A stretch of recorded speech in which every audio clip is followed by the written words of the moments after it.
So it's clear from what Time Albano was saying that more needs to be done before young people get to college. And that's really your focus. That's what we do. I think when you listen to the experience that he had, it's the major point is making the adjustment, making that transition from high school to college. When you're in high school, you are in the classroom 76% of the time, so most of your time is already accounted for. When you go to college, 91% of your time is spent outside of the classroom. You're only in class maybe 15 hours a week if you're a full-time student. So making that adjustment is difficult. In addition, you are completely responsible for making all the decisions. Before, you used to have to ask permission or you had somebody to give you the guidance. Now it's your call.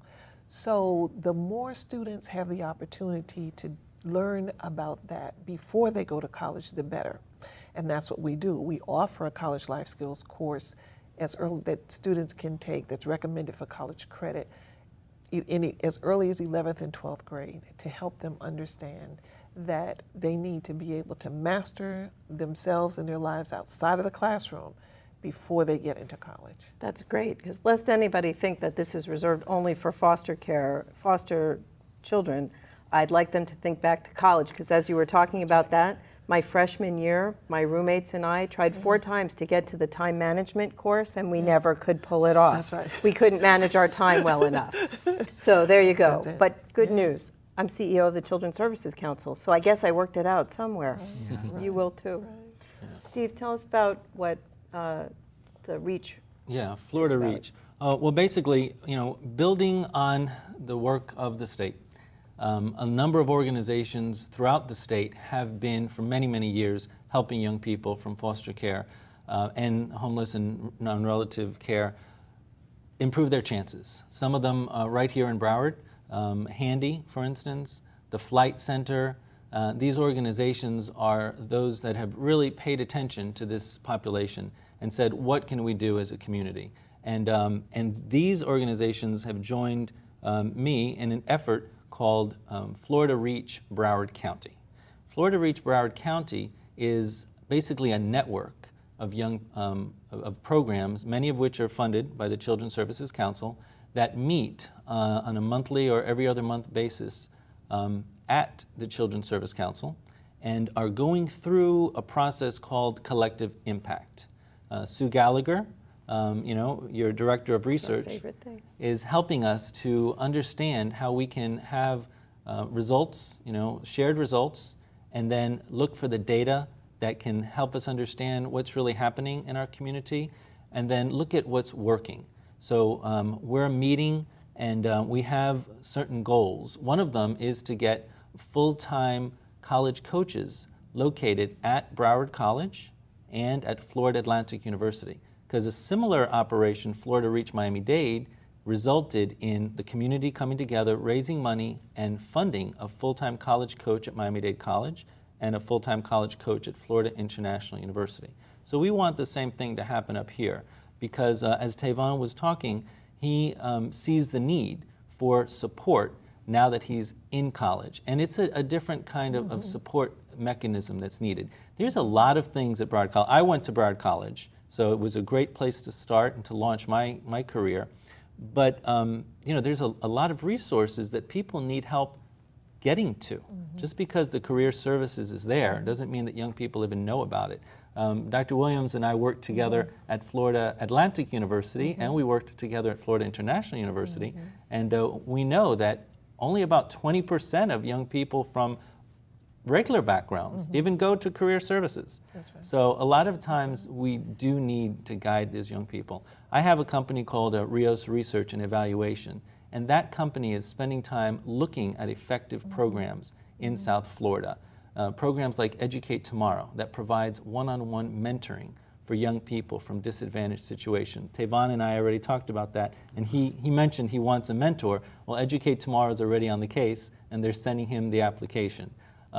Voices for Children and our local Guardian ad litem programs, they're also very interested in joining this Florida REACH network, which is actually statewide. There's a Florida REACH network which is statewide doing the same thing. Youth and foster care workers and post-secondary people and K-12 all gather once a month on the phone to figure out what's the best way to support these young people and help them get their college degrees.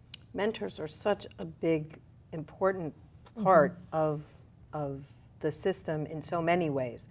And for those out there who are interested in helping a young person, I know Big Brothers Big Sisters, the School Board of Broward County, there are so many agencies out there, and the Guardian Ad Litem program, that's not a mentorship program, but it is providing support to children. I hope you will look at those, call 211 and figure out what role you can play, because we want to see our young people succeed. You know, we also offer a training on how to counsel college-bound students, because there are a lot of adults who come in contact with students who really don't know exactly what to tell them other than their experience. So we offer a one-day training that gives them the accountability and the structure to enable them to be able to start with a student. Our school counselors are so overburdened with a lot of tasks that are not related to counseling, that we provide that training so that if they want to know, and we've had parents to take it as well, so if they really want to know how to sit down and prepare a child for the college experience, both inside and outside of the classroom, they can look to our company for that training as well. That's great. Tavon, what do you wish you knew before you got to Broward College? How to pick my classes. Yeah. And financial aid. Just basic resources that's on the college campus. I mean, in orientation, they said a lot, but they didn't really go more in depth of what these resources can do for you for your first year, or how it can help you grow better at getting into college classes, or buying books at the library, or just things you need in general. And yeah, just things you need in general. And books also was like kind of hard, because some you have to like buy online and some you have to pay out of pocket, and I didn't really understand that. So I got in my preparatory math class, had to buy the ELCAS program online, and I thought like I got a math book, but she said no, you need that to like attend class. You can't attend class without it.